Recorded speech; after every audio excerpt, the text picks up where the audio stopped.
श्री गणेश जी का ध्यान कीजिए। वक्रतुंड महाकाय सूर्यकोटि समप्रभ निर्विघ्नं कुरु मे देव सर्वकार्येषु सर्वदा। शन्नो मातः पावतां शन्नस्तापतु सूर्यः शन्नः कानिक्रदद्देवाः पर्जन्यो अभिवर्षतु।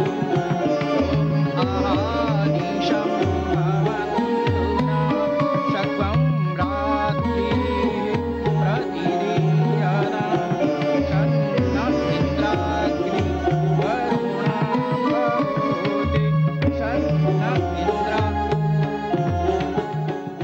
हे राजन, अब हल चलाना प्रारंभ कीजिए।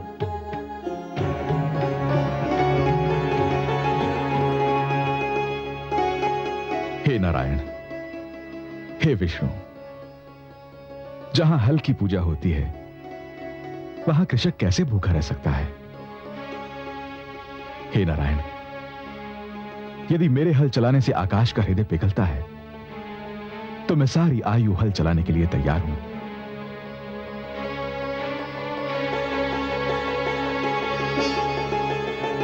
चल चल चल चल चल।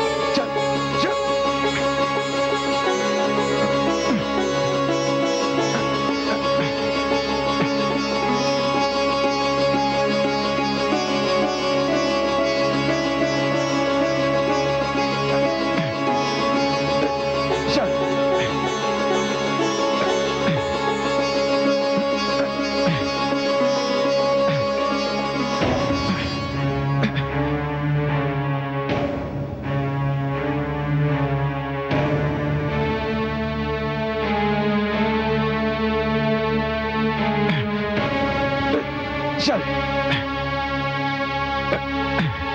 चल चल।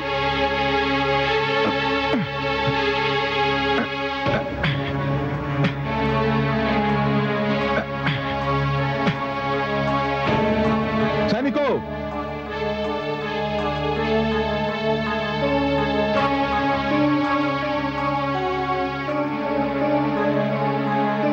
देखो यहां क्या है।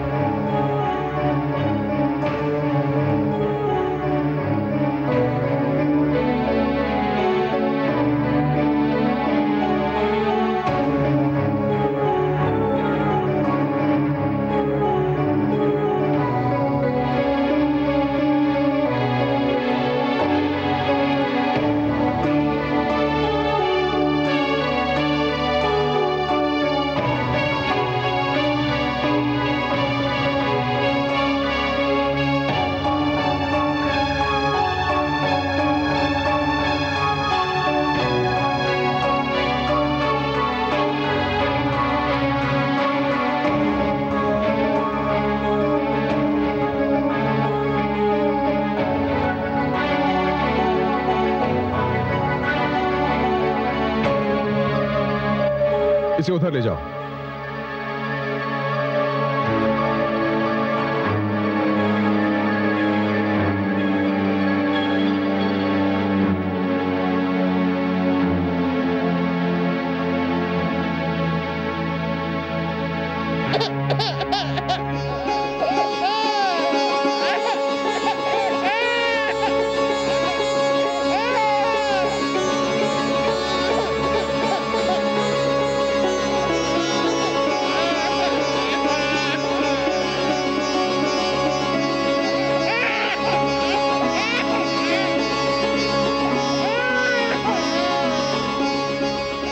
ये तो चमत्कार हो गया।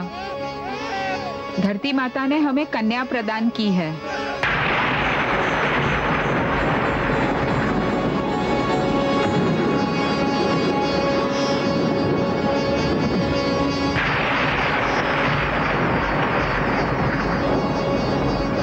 ये कन्या तो लक्ष्मी स्वरूपा है महाराज। इसके मिलते ही अकाल समाप्त हो जाएगा, धरती का अंचल भीग जाएगा। ईश्वर ने मुझे यह कन्या मेरा संतानहीन संसार बसाने के लिए दी है।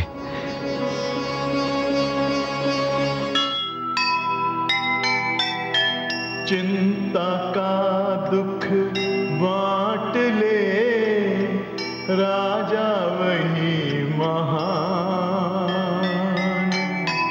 कैसे रहे अकाल जब राजा बने किसान। धरती ने भी हर्ष से भर दी उनकी गोद। जनक सुता के जन्म पर छाया मोद प्रमोद,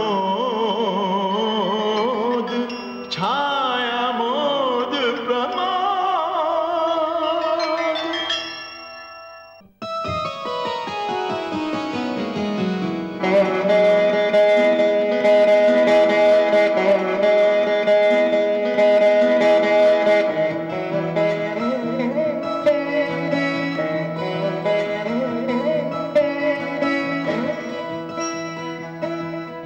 कितनी सुंदर कन्या है। इस पर दृष्टि पड़ते ही मेरे शरीर में जैसे ममता का स्रोत फूट पड़ा, जैसे कि ये भूमि से नहीं मेरी कोख से जन्मी हो।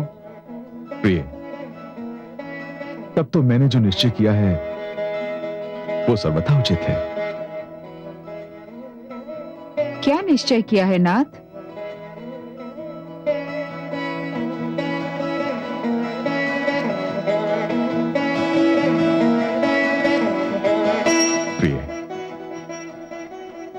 ये कन्या मेरी पुत्री बनकर इसी राजभवन में रहेगी। सत्यनाथ? हाँ प्रिय, आज के उपरांत ये मेरी और आपकी संतान कहलाएगी। मैं आपको किन शब्दों में धन्यवाद दूं? आपने मुझे ये पुत्री देकर मेरी सुनी गोद हरी कर दी। प्रिय,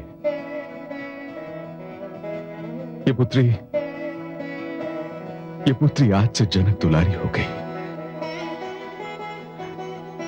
जानकी हो गई।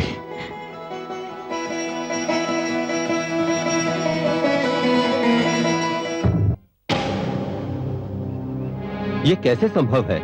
ऐसे अनर्थ हुए तो हमारे समाज की तो नींव हिल जाएगी। आप सत्य कहते हैं आचार्य।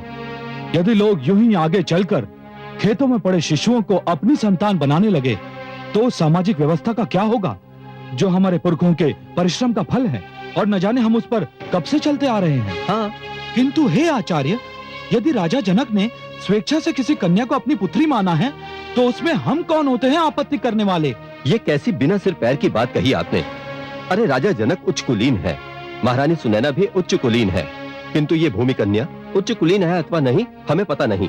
इसके शरीर में किसका रक्त है हमें यह भी नहीं पता, और इसका कुल उसका तो हमें बिल्कुल ही नहीं पता। नहीं, हम ये सहन नहीं कर सकते। हाँ, हम मिथिला नरेश से जाकर पूछेंगे कि वे हमारे पुरखों की परंपरा को क्यों तोड़ रहे हैं। उन्हें हमारे प्रश्नों का उत्तर देना होगा।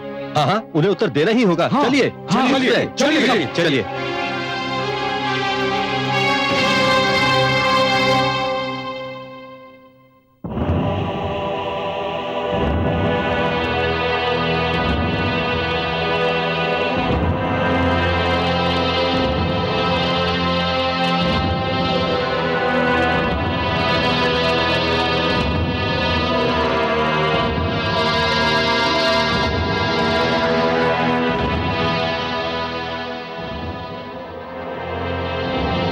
मिथिला राज्य एक प्रजातांत्रिक राज्य है। यहां किसी को भी अपने मन की बात कहने की पूर्ण स्वतंत्रता है। मैंने सुना है कि कुछ ब्राह्मण हमसे रुष्ट हैं। हाँ महाराज, हमें सुनकर बहुत दुख हुआ कि आप उस दिन भूमि से प्राप्त हुई कन्या को अपनी पुत्री बनाने की सोच रहे हैं। सोच रहा नहीं हूं ब्राह्मण देव, सोच चुका हूं, निर्णय ले चुका हूं। अब वो मेरी पुत्री है और मैं औपचारिक रूप से इसकी घोषणा भी कर चुका हूं। ये कैसे संभव है महाराज? उस कन्या का तो गोत्र, वंश तथा समाज का कुछ अता पता नहीं। हाँ महाराज, वो ये भी नहीं जानता कि उसके माता पिता हैं कौन। हाँ, वंश, गोत्र, समाज, ये आप कैसी बातें कर रहे हैं श्रीमान? वो कन्या है, वही कन्या जो माता का रूप होती है। वो तो जननी है। आप मुझे क्षमा करें श्रीमान, किंतु आप उसका वंश, गोत्र और समाज पूछ रहे हैं जो स्वयं वंश, गोत्र और समाज को जन्म देती है। उसका कुल तो समस्त संसार है। क्या इस धरती पर कोई भी वंश, गोत्र या समाज बिना कन्या के जन्म ले सकता है? मुझे तो लगता है कि ईश्वर ने मुझे इसीलिए संतान नहीं दी थी कि मैं इस कन्या का पिता बन सकूं।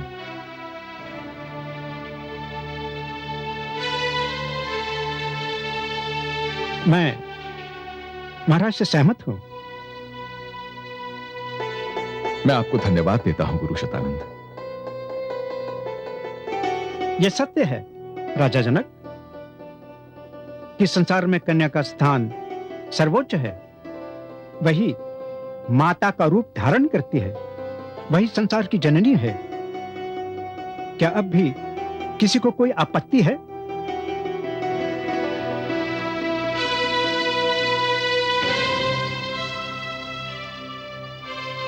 नहीं, कोई आपत्ति नहीं। मैं राजगुरु होने के नाते घोषित करता हूं कि मिथिला नरेश जनक को भूमि कन्या को अपनी पुत्री मानने का पूरा अधिकार है।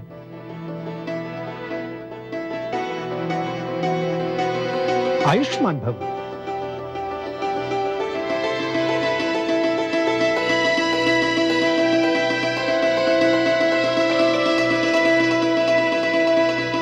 ॐ अग्नेनाय सुपथाराय अस्मान् विश्वानि देवयुनानि विद्वान् यूयोऽद्यस्तु प्राणमेनो भूभुतिष्ठान्ते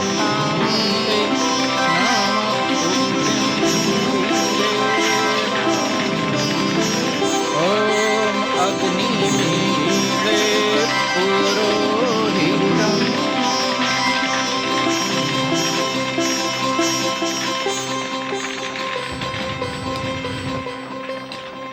हे मिथिला नरेश, आप अपनी पुत्री का नामकरण करना चाहते थे। जी गुरुदेव। तो सुनिए, यह कन्या रूप, गुण और चरित्र में समस्त संसार के लिए उदाहरण बनेगी। नारी के चरित्रवती होने की कसौटी कहलाएगी। संसार में इसकी पूजा की जाएगी।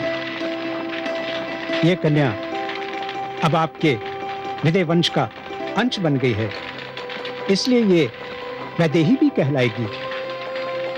आपने इसे अपनी पुत्री मान लिया है, इसलिए इसे जानकी भी कहकर पुकारा जाएगा। हे गुरुदेव, इस कन्या का अपना एक अस्तित्व भी है। ये सारे नाम तो इसकी उपाधियां मात्र हैं। स्वयं इसका भी तो कोई नाम होना चाहिए गुरुदेव। अवश्य।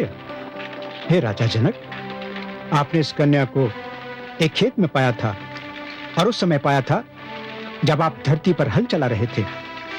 इसलिए मैं इस कन्या को सीता नाम देता हूं। सीता अर्थात? सीता अर्थात धरती पर हल चलने से बनने वाली रेखा, यही इसका नाम होगा। इसी नाम से ये ख्याति पाएगी, इसी नाम से इसकी पूजा होगी। सीता,